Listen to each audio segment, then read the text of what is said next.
सचमुच में यह इंदौर की धरा एक तपोभूमि के रूप में परिणित हो चुकी है, क्योंकि दादाजी जैसे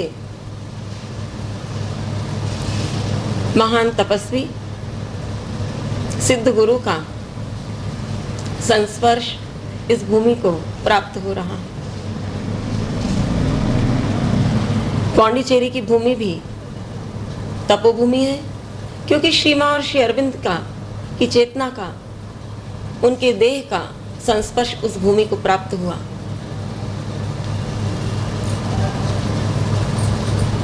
चेतना का यह महासूर्य भागवत चेतना से प्रवाहित है और किस प्रकार की यह साधना कर रहा है, किस प्रकार से प्राणपण से, शरीर से, मन से, अपनी प्राण चेतना से और अपने संपूर्ण भाव केंद्र के साथ में, आत्मा के साथ में यह व्यक्तित्व जुटा हुआ है। हमारी बुद्धि, हमारा चिंतन और हमारी कल्पना सब बहुत समझ नहीं पाते। उनकी अंतरतम प्रदेशों की यात्रा को समझने के लिए हमें अपने अंतर जगत में प्रवेश करना होगा, तभी हम दादाजी की साधना, उनकी तपस्या की सूक्ष्मता की जांच कर पाएंगे, उसको समझ पाएंगे। हम केवल बाहरी दृष्टिकोण से इतना देख पाते हैं कि दादाजी के पास आना बहुत अच्छा लगता है। क्या हम कभी चिंतन करते हैं, क्या हम कभी मनन करते हैं कि कौन सी ऐसी शक्ति है जिसके माध्यम से हमें दादाजी का यह संस्पर्श सुख देता है, आनंद देता है। विश्व कल्याण के लिए उनकी वाणी से निकलने वाले ये प्रकंपन किस प्रकार से धरती के गर्भ में एक अग्नि ज्वाल को तैयार कर रहे हैं, क्या हमने कभी इस बात का चिंतन किया? नहीं। गुरु पूर्णिमा का पावन पर्व हमारे लिए चिंतन और मनन का एक पैगाम लेकर आया है। हम चिंतन करें, मनन करें, अपनी अंतर चेतना के साथ में संयोजन स्थापित करके पूज्य दादाजी के उस सूक्ष्म स्वरूप को देखने और समझने का प्रयास करें, तभी हमारा गुरु पूर्णिमा का पर्व मनाना सार्थक होगा। अन्यथा उत्सव तो हमने मनाया, लेकिन हमने उपासना का भाव हमारे अंदर नहीं है, श्रद्धा और अभीप्सा का भाव हमारे अंदर नहीं है, समर्पण हमारे अंदर से पलायन कर चुका है। हम आज के इस पर्व पर अधिक से अधिक अपनी आंतरिक चेतना के साथ में जुड़कर दादाजी के एक और स्वरूप का चिंतन करें कि किस प्रकार से अजरता और अमरता का संदेश देने वाला यह व्यक्तित्व हमारे जीवन को किस प्रकार से ऊपर उठाना चाहता है, क्यों बार बार मृत्युंजयी संदेश हमारे बीच में फूंकता है। हम इस पर आज के दिन विशेष तौर पर थोड़ा चिंतन जरूर करें। पूज्य दादाजी से इस पावन पर्व पर मैं विशेष रूप से निवेदन करूंगी कि जिस प्रकार से आपने अपने जीवन में गुरु की करुणा और कृपा को प्राप्त किया, श्री मां और महायोगी महर्षि श्री अरविंद की चेतना को अपने इस विग्रह में धारण किया, उसका आनंद आप प्राप्त कर रहे हैं। उस आनंद को हम भी अनुभव करें, उसको प्राप्त करें और अपने जीवन को समग्रता की ओर बढ़ा दें। मैं पूज्य दादाजी से निवेदन करूंगी कि आज के दिन हमें ऐसा आशीर्वाद प्रदान करें, ऐसी करुणा और कृपा हम पर बरसाएं कि हमारी चेतना में परिवर्तन हो और यह परिवर्तन न केवल हमारे लिए हो बल्कि समूचे विश्व में, विश्व के कल्याण के लिए वह सहायक हो। पूज्य दादाजी, अब हम अपने आशीर्वाद के माध्यम से, अपने वचनामृत के माध्यम से हमको लाभान्वित करेंगे। पूज्य दादा सौभाग्यशाली हैं हम सब जो आज के इस पावन पर्व पर एक स्थान पर एकत्र होकर उस दिव्य चेतना को ग्रहण करने की स्थिति में बैठे हुए हैं, जो आज के दिन बिना किसी भेदभाव के पूरी धरती के अधिवासियों के अंदर भगवत कृपा स्वरूप अवतरित होती है। अनंत और अनेक पर्व हैं, परंतु यह गुरु पूर्णिमा का पर्व, जिसे प्रकाश का पर्व भी कहते हैं, भगवत कृपा और करुणा के अवतरण का पर्व भी कहते हैं, सारी मानव जाति के लिए है, बिना किसी भेदभाव के। इस दिन स्वयं भगवान मनुष्यों के अंदर उतर आता है, जिस प्रकार से कि हमारे जन्मदिन पर भगवान उतरता है। अन्य दिवसों में हम साधना करते हैं, आराधना करते हैं, उपासना करते हैं, फिर भी हम उसे पा नहीं सकते। लेकिन ये पावन पर्व गुरु पूर्णिमा का, जिसे प्रकाश का पर्व भी कहते हैं, जब आता है, यदि मानव जाति सचेतन हो, सावधान हो और इस सत्य और तथ्य के प्रति अपना उद्घाटन किए हुए हो, तो उस दिन भगवान की चेतना जो सर्वशक्ति संपन्न होती है, उन खुले हुए व्यक्तित्वों के अंदर उतरती है और उतरकर मानव की सत्ता के समस्त स्तरों में प्रतिष्ठित हो जाती है। उद्देश्य होता है रूपांतरण का, ताकि परम दिव्य प्रभु अभिव्यक्त हो सके। इसीलिए पर्व मानव जाति में विशेष महत्व रखता है। परंतु वर्तमान युग में केवल एक परंपरा सी बन गई है कि जिन्हें हमने जीवन में गुरु रूप में स्वीकारा है, उनका पूजन करना, अर्चन करना, उनका वंदन करना, उत्सव मना लेना और अपने कर्तव्य की तीसरी कर देना। लेकिन इसके वास्तविक मर्म, सत्य और तथ्य को समझकर जब ये पर्व मनाया जाता है, तब परम दिव्य प्रभु की करुणा और कृपा हमारे अंदर उतरती है और जीवन के लक्ष्य और उद्देश्य को संसिद्ध करने की हमें शक्ति प्रदान करती है। ये एक ऐसा पर्व है जो हमें असत से सत्य की ओर ले जाता है, अज्ञान से ज्ञान की ओर ऊर्ध्वारोहण कराता है, अंधकार से प्रकाश की ओर उन्मुख करता है और अंत में मृत्यु से अजरत्व अमृत्व की ओर ले जाकर स्थित कर देता है। इसकी महत्ता और महत्व को मानव जाति काश समझ सके और समझ करके तदनुरूप अपने को परम दिव्य प्रभु जो समूची मानव जाति का गुरु है, उसकी और अपना आत्मोद्घाटन सिद्ध कर सके, तो निश्चित ही वो इस स्थिति को प्राप्त होता है। गुरु की महिमा के संबंध में बहुत कहा गया है। यहाँ तक कि हम देखते हैं त्रेता में राम, उनके भी गुरु थे दिशा दर्शक, महर्षि वशिष्ठ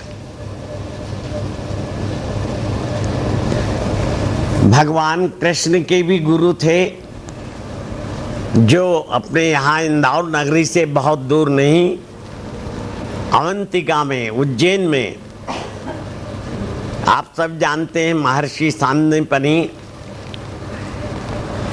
वहाँ रहकर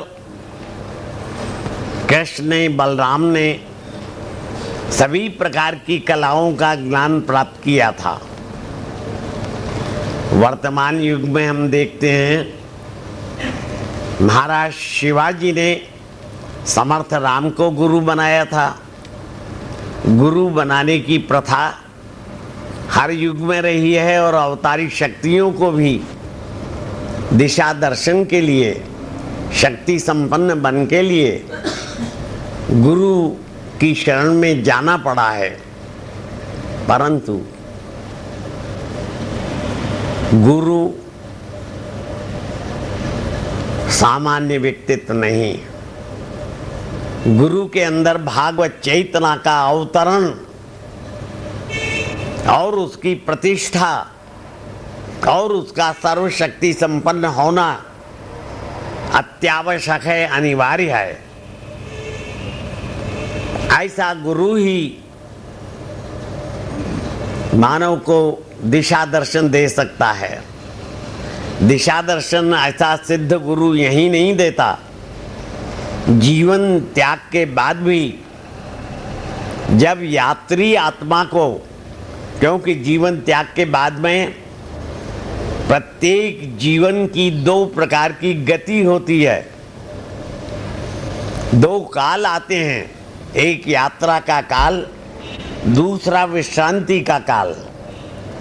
यात्रा के काल में वो जो आवरण चैत्य आत्मा पर, हमारी अंतरात्मा पर पड़े हुए हैं, उनको उतार कर फेंकना पड़ता है।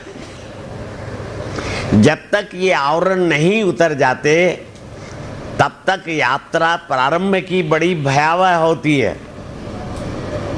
खास तौर से क्षुद्र प्राण के क्षेत्र की, ऊर्ध्व प्राण के क्षेत्र की भी यहाँ दिव्य आत्माओं का अधिवास होता है, वे रोक लेती हैं। सिद्ध गुरु अपनी शक्ति के प्रभाव से वहाँ पर भी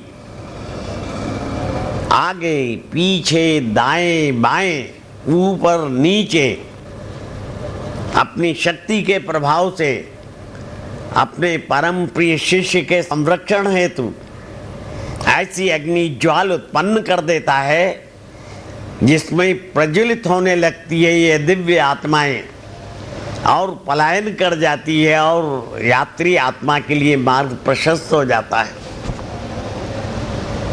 आगे की यात्रा तो इतनी कठिन नहीं होती, लेकिन प्राणमय जगत से निकलने तक की यात्रा बड़ी भयावह होती है। उसी को शास्त्रों में नरक की संज्ञा दी गई है।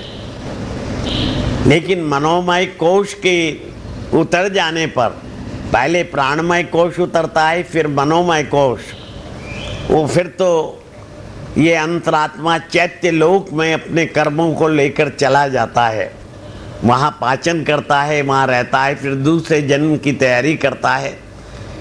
वही जीवन के टुकड़े नहीं होते, जीवन खंडित नहीं होता, वही जीवन फिर धरती पर अपने लक्ष्य को संसिद्ध करने के लिए आता है और फिर वही गुरु किसी न किसी रूप में अपने को पथ प्रदर्शक के रूप में मिल जाता है।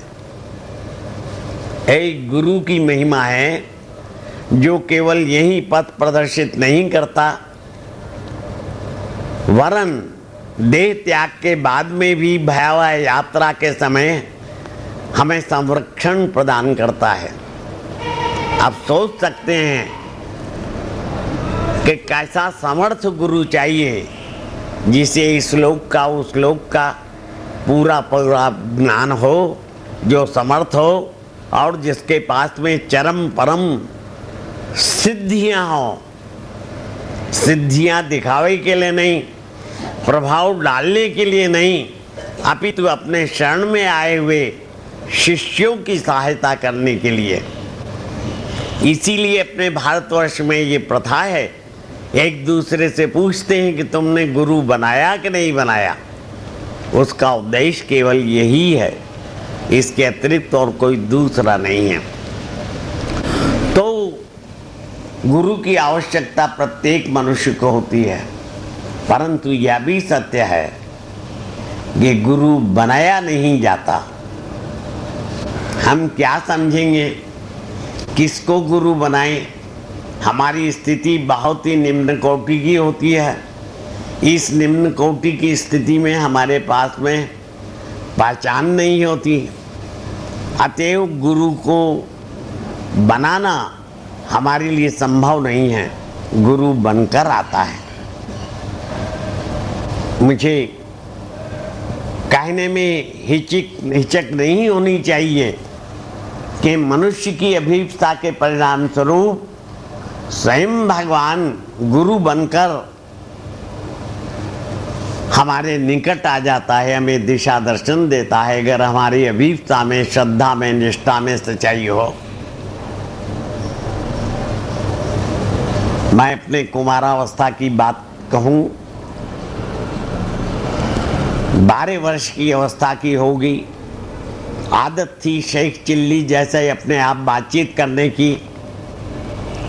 ईश्वरीय आस्था नहीं थी, विश्वास नहीं था। उस अवस्था की कल्पना के अनुसार मैं सोचता था जितने नाम हैं सब चलते फिरते नजर आते हैं, भगवान भी किसी का नाम, लेकिन वो तो चलता फिरता नजर नहीं आता। इसलिए मैं अपने आप से कहता, भगवान ये सब हैं, सब चलते फिरते मिलते जुलते नजर आते हैं, आपको सब कहते हैं, आपका नाम है, लेकिन आप तो कहीं भी चलते फिरते नजर नहीं आते। मुझे लगता है आप नहीं हो, लेकिन कदाचित तुम हो, क्योंकि सभी लोग कहते हैं, विद्वान लोग कहते हैं, सन्यासी कहते हैं, जगत गुरु लोग कहते हैं कि भगवान है। यदि सचमुच में तुम हो तो मैं किसी को गुरु नहीं बनाऊंगा, तुम ही गुरु बनकर आ जाना। ये कुमारावस्था की सहज, सरल और भोली अभिप्सा थी, जिसके पीछे श्रद्धा भी थी।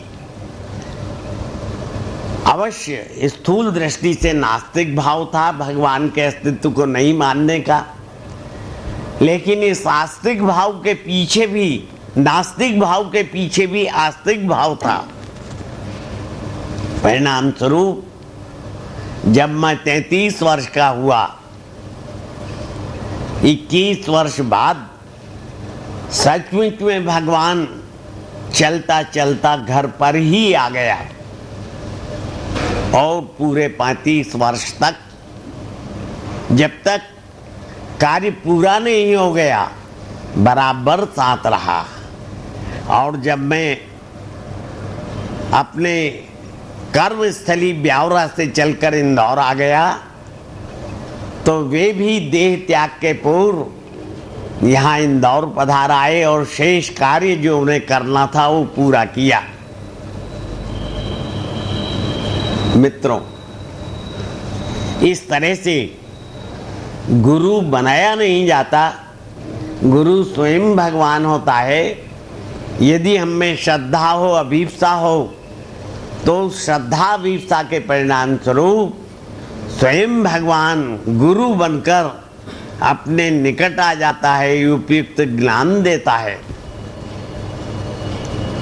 दिशा दर्शन देता है, और हमें एक स्तर से दूसरे स्तर पर आरोहण कराता है, आगे के सोपान पर प्रतिष्ठित करता है, और हमारी आध्यात्मिक साधना में दिशा दर्शन देते हुए पूर्णता की स्थिति में स्थित करता है। एक गुरु की महिमा है। इसलिए गुरु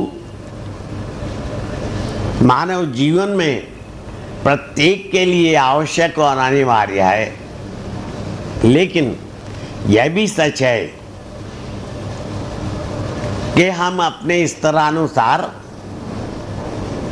गुरु की शरण में उसे नहीं जानते हुए भी चले जाते हैं।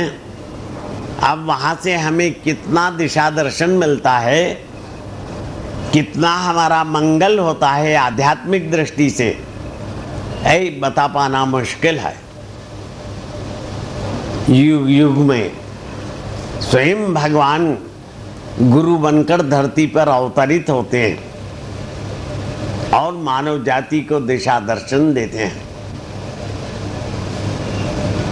हम यदि मानव जाति के पिछले इतिहास पर नजर डालें तो हम देखते हैं कि युग युग में अवतारी शक्तियां इस धरती पर गुरु बनकर आई हैं।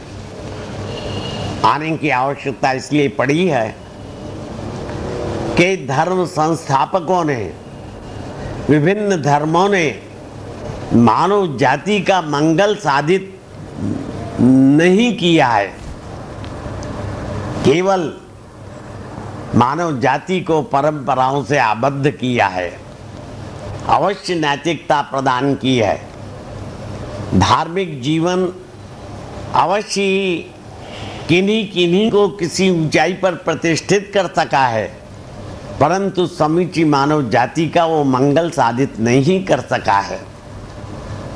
अतएव धर्मों ने मानव जाति का समाधान नहीं किया है। हम देखते हैं राम आए, कृष्ण आए, ईसा आए, मोहम्मद आए, महावीर भगवान आए, बुद्ध भगवान आए, विभिन्न धर्म इस धरती पर प्रादुर्भूत हुए और सभी धर्मों के न्यायु परस्पर एक दूसरे से अपने आप को भिन्न समझने लगे। परिणाम स्वरूप धर्म युद्ध भी खड़े हुए। मानव जाति धर्म के नाम पर युद्ध करे, पारस्परिक मतभेद हो, ऐसा सचमुच में बड़े दुख की बात है।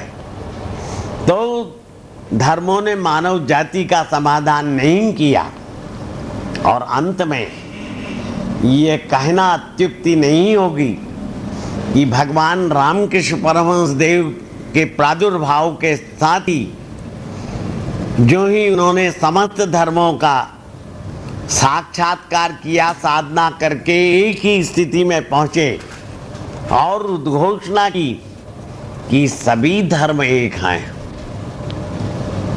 स्वामी विवेकानंद उनके पट्ट शिष्य ने शिकागो सम्मेलन में इस सत्य और तथ्य की उद्घोषणा की। धर्मों का युग समाप्त हो गया, मानव जाति अध्यात्म के युग में प्रवेश कर गई। वर्तमान युग में जिसमें हम जी रहे हैं, बहुत बड़ी ईश्वरीय शक्ति इस धरती पर अवतरित हुई, जिन्हें आप हम सब महायोगी महर्षि श्री अरविंद के नाम से जानते हैं। उनकी सहयोगिनी श्री माताजी फ्रांस से चलकर यहाँ आ गई। ये दोनों ही प्रतिनिधित्व करते हैं। महायोगी महर्षि श्री अरविंद परात्पर तत्व का प्रतिनिधित्व करते हैं और माताजी उस परात्पर तत्व में व्याप्त उसी की महाशक्ति आदि शक्ति माँ भगवती अदिति माता का प्रतिनिधित्व करती है। ये दोनों ही वर्तमान युग में जिसमें हम जी रहे हैं प्रादुर्भूत हुए। मानव जाति को धर्म के युग से अध्यात्म के युग में प्रवेश कराने के लिए अधिमानसिक जगत से अतिमानसिक जगत में मानव जाति को विराजमान करने के लिए, ताकि मानव जाति जरा जीनता, शीनता, रुग्णता, मृत्यु से मुक्त हो जाए, शाश्वत जीवन का अधिकार पा जाए, कालजयी बन जाए, मृत्युंजयी बन जाए। यही उनके प्रादुर्भूत होने के पीछे परम दिव्य प्रभु के द्वारा प्रदत्त मानव जीवन का लक्ष्य और उद्देश्य। माता जी ने महायोगी महर्षि श्री अरविंद के संबंध में कहा है, What Sri Aurobindo represents in the world history is not a new teaching, nor a new religion, nor revelation, but it's a decisive action from the Supreme. महायोगी महर्षि श्री अरविंद विश्व इतिहास में जिस सत्य और तथ्य का प्रतिनिधित्व करते हैं वो नई शिक्षा नहीं है, नया धर्म नहीं है। धर्म का तो युग चला गया, वो नया धर्म नहीं है, न कोई अंतर्दर्शन है। वो तो उस परात्पर तत्व का निर्णय है जो केवल उनके माध्यम से इस धरती पर अभिव्यक्त हुआ है। ये आध्यात्मिक युग की बात है, वर्तमान युग की बात है। बहुत बड़ा गुरु इस धरती पर आ गया, बहुत बड़ी शक्ति उतर आई मानव मंगल के लिए, बिना किसी भेदभाव के। हिंदुओं के लिए, मुसलमानों के लिए, सिखों के लिए, जैनों के लिए, ईसाइयों के लिए, पारसियों के लिए, यहूदियों के लिए, बौद्धों के लिए। ये बात दूसरी है कि मानव जाति सत्य और तथ्य को न समझे, लेकिन ये सत्य और तथ्य है। उनका अवतरण मानव जाति ने आज तक जहां तक विकास साधित किया है, उस विकास की स्थिति को एक सोपान और उठाकर मानव जाति को उस पर प्रतिष्ठित करने के लिए हुआ है।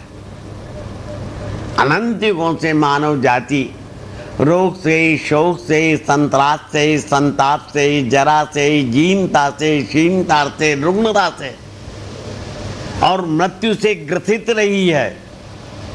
कब तक ऐसा चलता रहेगा? ये भागवत सृजन है। हम सब भागवत पुत्र और पुत्रियां हैं। भगवान भी हमको काल के गाल में जाते हुए कब तक देखता रहेगा? अतएव उन्होंने इन दो बड़ी शक्तियों को धरती पर उतारकर मानव जाति को रोग से, शोक से, संताप से, संताप से, जरा से, जीनता से, क्षीणता से, रुग्णता से, मृत्यु से मुक्त करने के लिए जगत गुरु बनाकर भेजा है। एक गुरु की महिमा है। गुरु इतना सक्षम होता है, इतना शक्ति संपन्न होता है